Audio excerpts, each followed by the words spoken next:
It is similar to Watco, but in my opinion, it's a better quality than Watco. Tung oil dries hard, quite hard. Linseed does not dry as hard.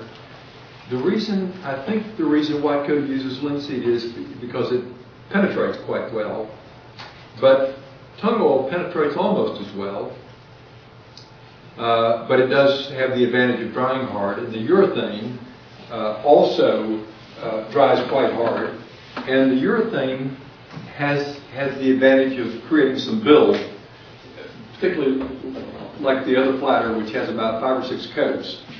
It builds up nice and produces a really nice finish.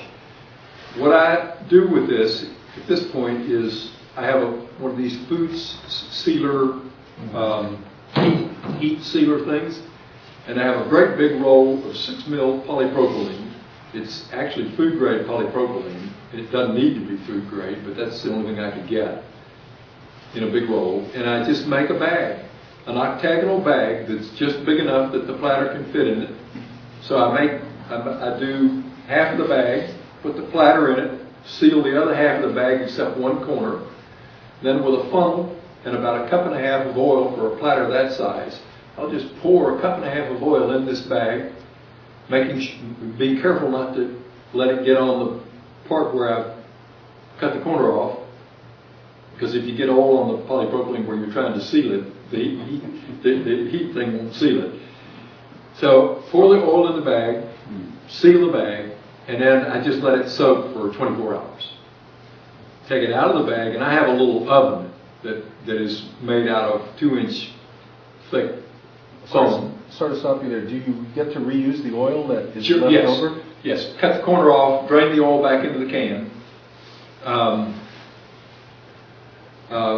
you mixing it yourself? I beg your pardon? Are you mixing the oil yourself? No, actually, it's a commercial product, and it's called Deft Oil. Okay. It's made by Deft. Okay. And you know, Deft makes a lot of finishing products. Yeah, I use it. Deft oil is a little bit hard to find. They have it with stain in it or clear. I never use any with the stain in it. I've always only used clear. I'll let it, as I said, soak for 24 hours, take it out of the bag, put the oil, cut the corner off, drain the oil back into the bag, cut the bag open, take the platter out, dry it off, as dry as I can get it, put it in my little heated oven, which isn't really very hot. It goes, I usually it's just got a space heater in it. I usually set it for about 100 degrees. So it's just warm enough to dry it out, but not warm enough to create any problem. To iron, you could create steel. But at the same time, we discovered that if you got that steel hot, it burned the carbon out and it became like iron again. So then we developed high-speed steel. And what we did to develop high-speed steel was to add other additives to steel, more than just carbon, to create high-speed steel.